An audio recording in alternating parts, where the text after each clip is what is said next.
Some things I'm going to be talking about are why gender options beyond male and female in a product matter, how we design this feature and use data to measure its effectiveness, and the most important things I learned.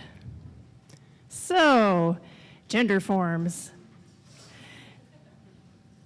It seems like it should be simple, but the act of collecting data from your users about whether they identify as male or female can be really problematic or uncomfortable for some people.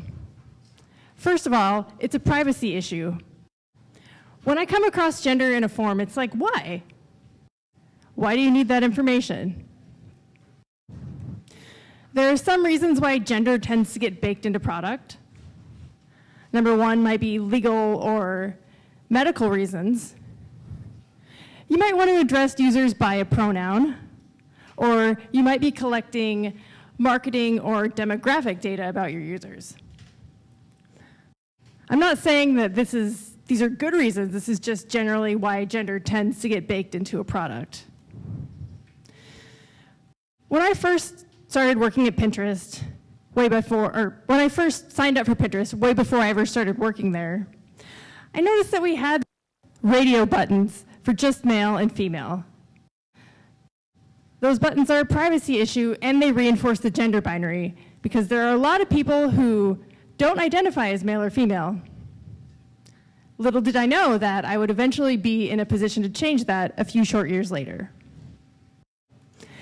Backing it up just a little bit, I'm going to talk about how I got to Pinterest. Pinterest is my first engineering job. Before that, I got a degree in gender studies and then worked in human resources for about 5 years. I got a little tired of performing emotional labor on behalf of a corporation, so I quit. I learned to code and then eventually landed an engineering job at Pinterest. I was shit terrified. I had no idea what I was doing and was basically convinced that I was going to be fired at any moment.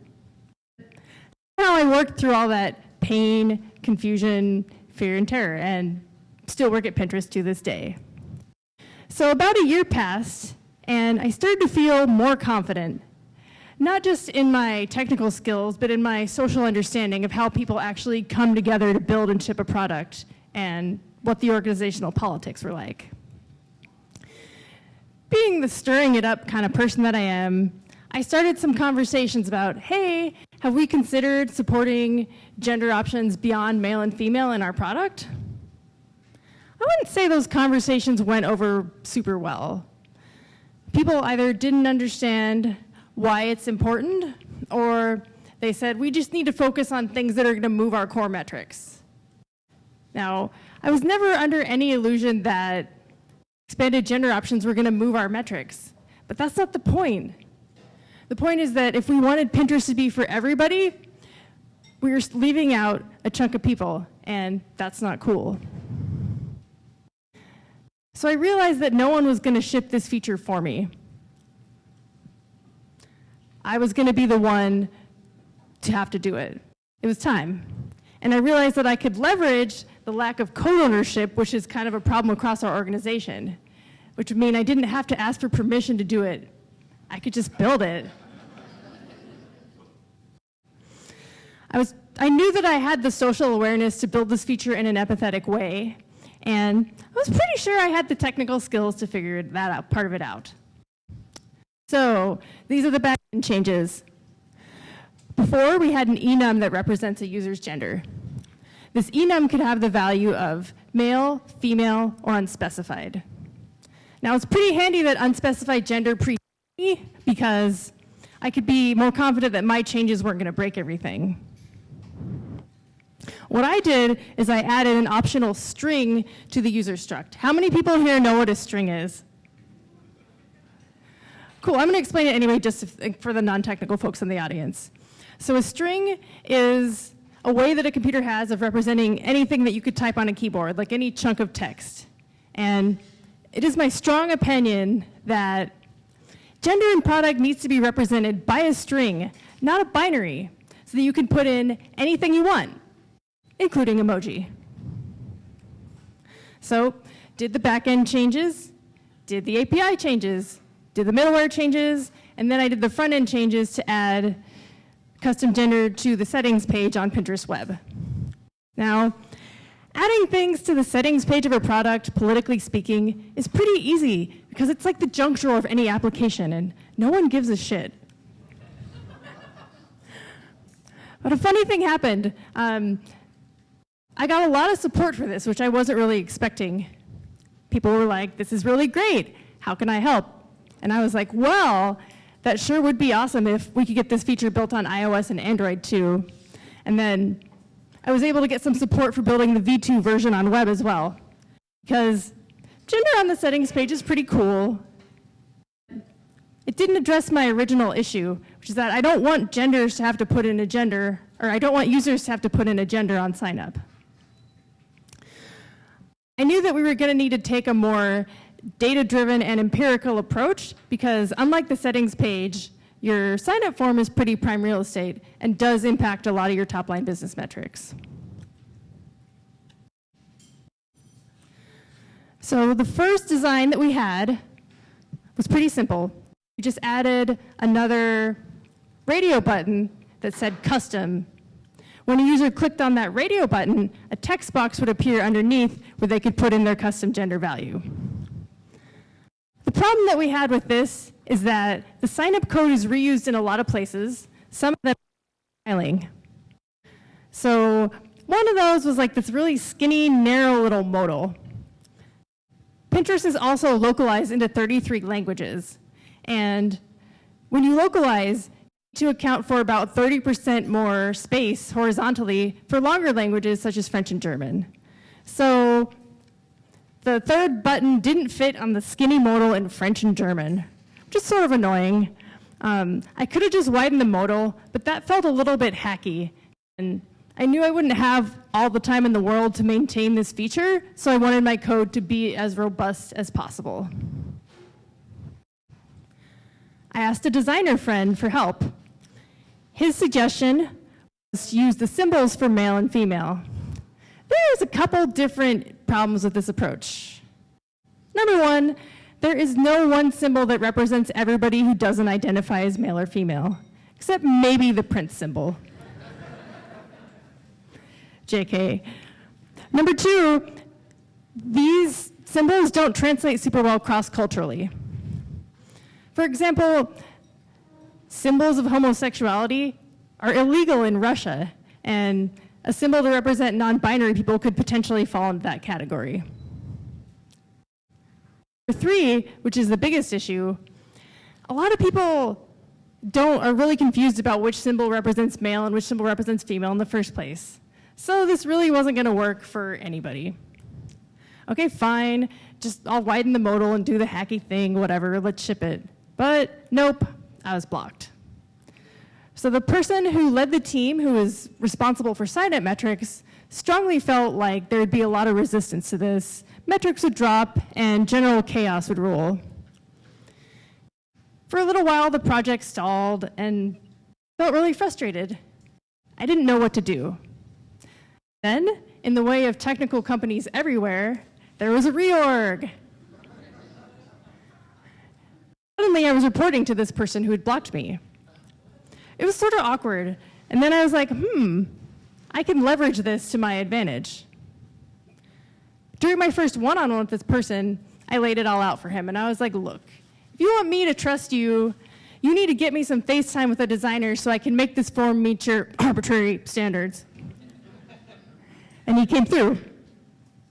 It's kind of a hard problem. Like, how do you make a feature visible to the small minority of users to whom it's really important without exposing it to the majority who might either get confused or not understand? In the end, this is what we came up with. So there's a little info icon next to male or female. When a user hovers over the info icon, we pop up a tooltip that explains why we need this information, which is also a good practice for privacy's sake, and then allows the user to enter their custom gender value. When a user clicks save, we replace the male or female text with whatever they typed in. So we rolled this out as an A/B experiment, trying to prove the null hypothesis. So, namely, we wanted to prove that this would have no negative effect on our signups. It's easier to prove that something has no effect than it is to prove that something does have an effect. So you need to use bigger group sizes and generally have more data. Unfortunately, this did have an effect in a statistically significant way. Signups were down about 1%.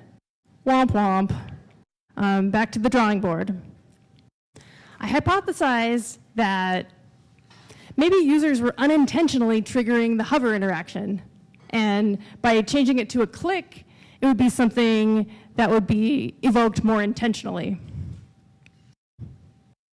So when we reran the experiment with a click instead of a hover, signups were flat, which is great news. And then I also checked to make sure that users were actually finding the feature, because that's kind of the whole point of the thing. And they were. So yay, we shipped it. Then we took things even a step further. So I was approached by a designer on the mobile team. And she was like, hey, I'm redoing the whole, mobile sign-up flow. And why is custom gender on web so hidden? Like, why can't we just put it in there with the other options? I said, hey, you're not going to get any argument from me about that. Of course, we wrapped this in an A/B experiment as well. It's not really an apples-to-apples comparison because the new flow is visually very different from the old flow. The new flow did convert better sign-up-wise. Of course, quantitative metrics never tell the whole story of a feature. So we did some user research sessions about this as well. Feedback during user research sessions was uniformly positive.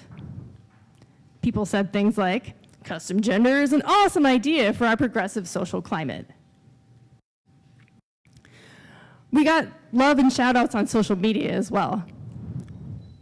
But the whole process of this got me thinking. I was like, why? Why is this so important to me? Why do gender forms bug me so much? And I realized there was something deeper going on with me. So this is from a movie called But I'm a Cheerleader. It is kind of a classic lesbian movie where the main character, Megan, is in a support group-like environment, and she has an epiphany. She realizes that not everybody struggles with homosexual feelings. She's different. She's a lesbian. Over the course of building this feature and looking at this data and thinking about this problem, I realized that the vast majority of people in the world are comfortable putting themselves into the box of male or female, but I'm not. I'm different. I'm non-binary. What does that mean to me? Still figuring that out, TBH. So, the most important things I learned over the course of building this feature. Number one, you can leverage the chaos that will inevitably be present in your organization in order to advance your social justice warrior agenda.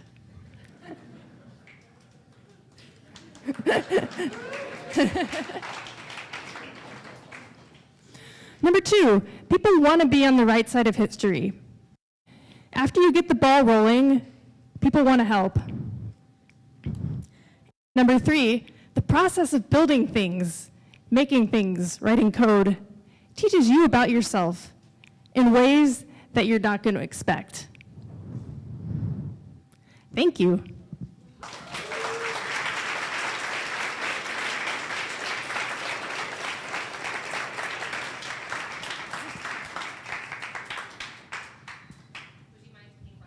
Absolutely. Yeah. What are some of the values that people are entering in this screen? Oh my gosh, I really wish I could share that, or I wish I could share them more publicly because they're amazing, but I feel like that's kind of, in some ways, private user data. Let me just say that people got really, really creative.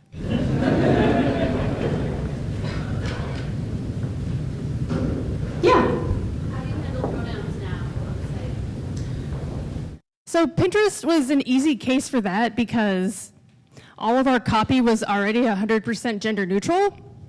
It was a side effect though, because what happened is when we had initially internationalized our site, the internationalization platform we were using, which was SmartLink, didn't support pronouns, so we had to write everything as gender neutral. But as far as I'm concerned, we should just keep it that way.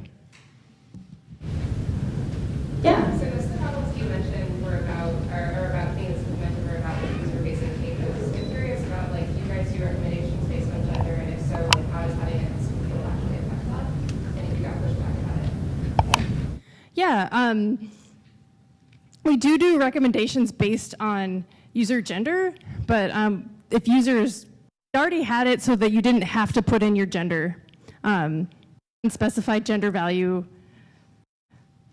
So someone ran an experiment and it showed that people sign up for things less if you make them put in a gender. So we already had a way of handling people who don't have male or female, and basically, like, I think we just try and guess based on what they tell us that they like, what they want to see. So that part was pretty easy for me. So what would your advice be to like lead product managers that really try to focus on doing the bare minimum possible? So this would be maybe extra work on top of something they've already built. How would you try to talk them into supporting this thing if you can't use like, we're going to open up a huge new market? How would you do it?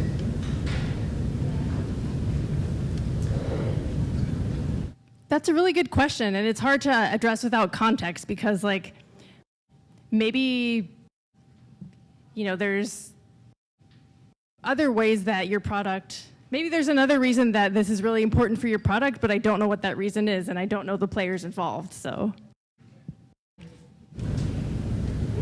I like how you tied your work into the long-term vision of your company, and as someone who's sometimes excited about metrics, I like that you said that not only the metrics, it's also this long-term thing. When you think about the long-term vision that you want to help contribute to include everyone, like, how do you see this as a progression toward that? Like, what's still in front of you? What are you still thinking about? In terms of gender, or just in terms of making Pinterest accessible for, like, people who are not in any dominant groups? Maybe start with gender inclusiveness, but inclusiveness in general, I'm curious about. Oh, so I would love to, for search results, I would really love to make it so that you can say, like, I want male search results, or I want female search results, or I want search results that are not gendered at all. Because this is a use case that even people who are, you know, identify as male or female complain about all the time. Like, they're like, I'm looking for a watch for my girlfriend, but I'm a guy, and so I'm just seeing, like, men watches, and this is really unhelpful.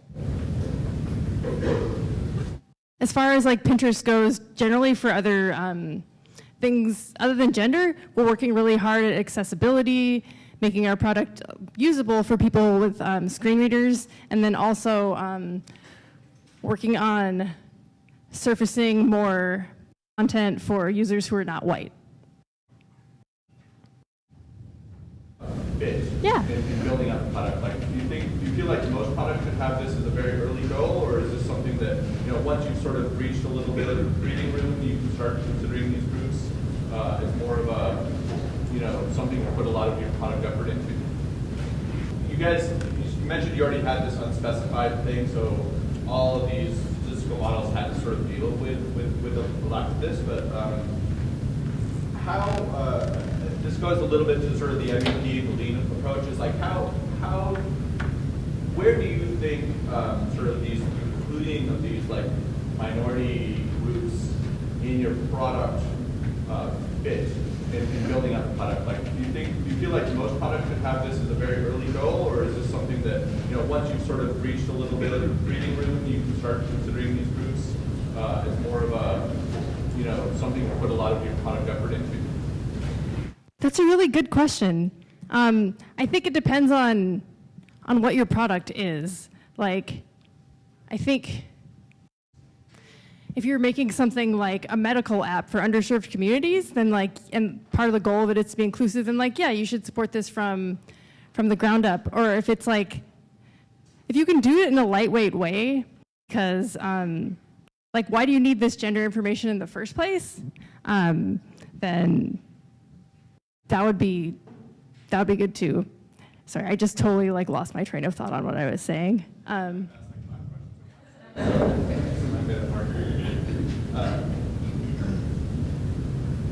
you been uncovering anything in the data as you begin to gather it, how necessary it is to even ask the question to begin with?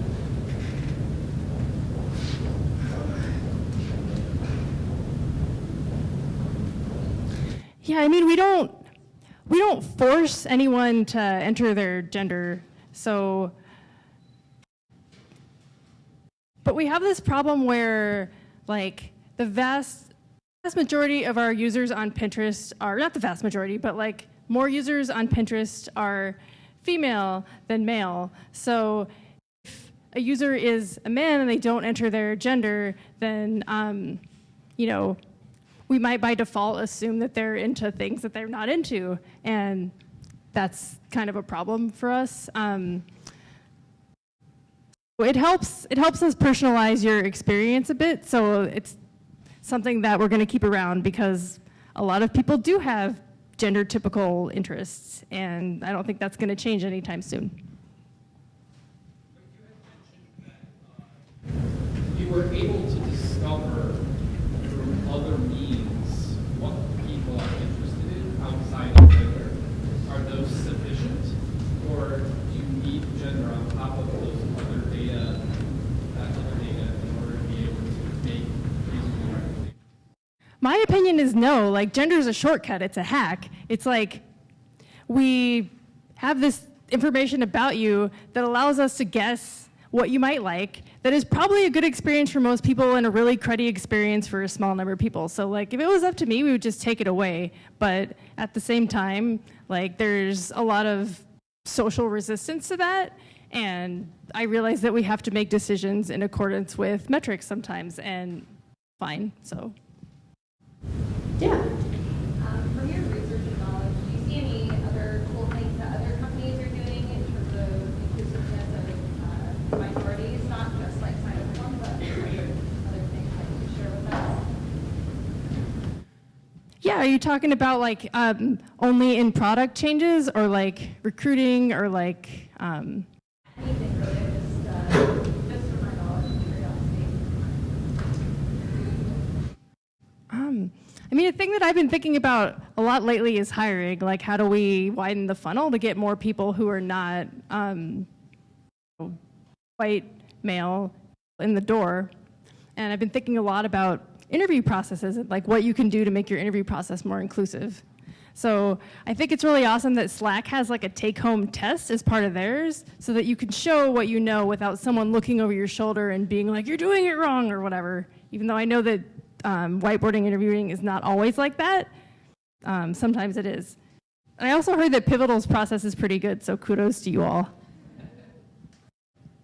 So on the mobile version, it's kind of right out there, right? Everyone sees now. Have you been able to circle back and have a conversation about that experience, given that there was relatively positive reaction to the mobile experience? Yeah, that's a thing that I would like to do at some point. So we had this like broader design initiative at Pinterest to kind of make all of our design more Swiss, I would say. It's a gross oversimplification of like all the work the design folks did to do that. And so when that rolls around to the web, which is in the process of happening, that's when I'm going to raise up, hey, we should make Pinterest web match the mobile sign up and having custom gender right in there. And I think it'll be easier to have the conversation at that time because we're already redoing the whole thing anyway.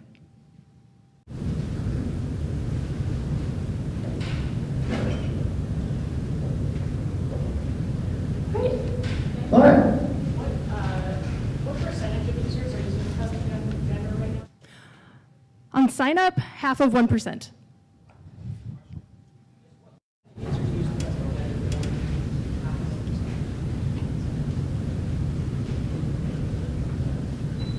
Yeah.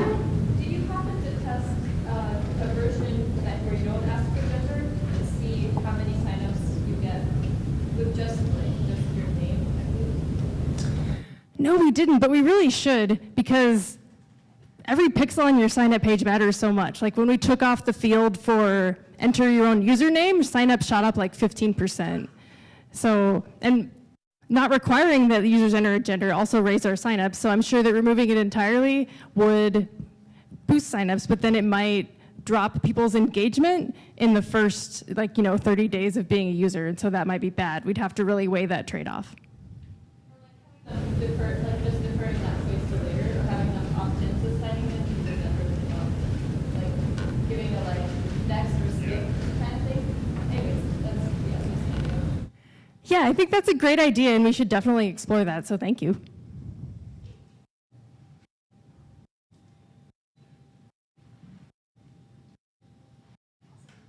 Thanks, everybody.